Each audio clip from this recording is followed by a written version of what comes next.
สบายดีสบายดีสิพาเบิ้งพาบรรยากาศออมบ้านเจ้าของเด้อบ้านเจ้าของก็เรือนซานลานแป้นก็พอได้สนหัวนอนทันละเลยหากออมบ้านนี่ปลูกนอปลูกนางเต็มนอนางอ่างยากับปลูกไปสันละเลยผักอีเลิศอย่างกับมี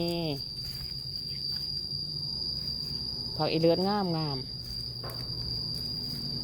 นอไม้นอเลียงนองนี่กินแล้วกินอีกหามื้อนี่2 มื้อหามะเขือก็ปลูกเองมะเอื้อมะเขือเด้แซ่บเด้ตัวเองปลูกน่ะนอนางอ่างยามะเอื้อมะเขือปลูกเองผักแลนลักหรือผักอันอีตู้หันแหละหอมลอกหอมลาบ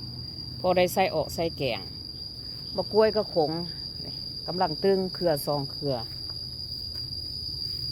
ส้มโพดอกโพดีมะเอื้อก็พอได้กินเลยพี่น้องเด้มะเอื้อผักบัวนอเด็สอนร้อนหาเมื่อวานเนี่ยเป็นห้าบขานว่าดีนี่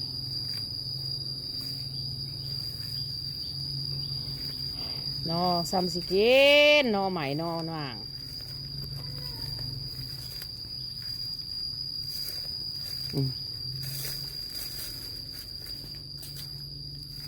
ผักขะก็มีเด้อพี่น้องอันนี้นอกกิมซุ่งคนนี้นี่เด้นอกบักใหญ่ให้ดิ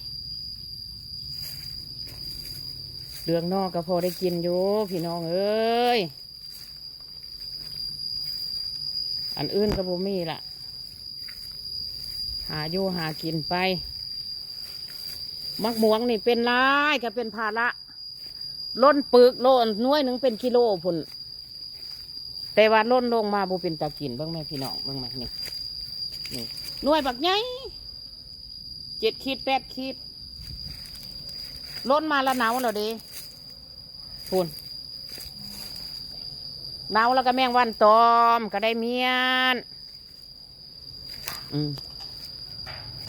มังม่วงเป็นลายปีนี้เฮือนใดก็เป็นลายผักงาควายก็งาม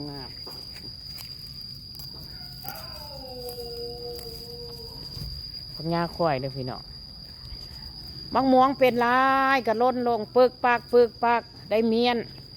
เคี้ยวเมียนเคี้ยวมัดสันโบเมียนหะนะแมงวันตอมว้ายเขียวลืมมองไหมต้นนี่นะล้นปึกไม่หักกระเก็บในล้นอีละเดี๋ยวนี้นะ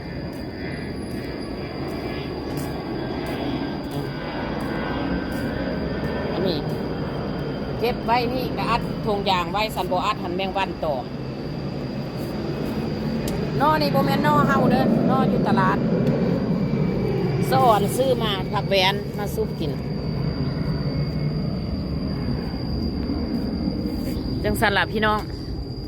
พอได้เบิ้งคลิปนี้อยู่ดีมีแห้งเด้อซื้อได้ขายมา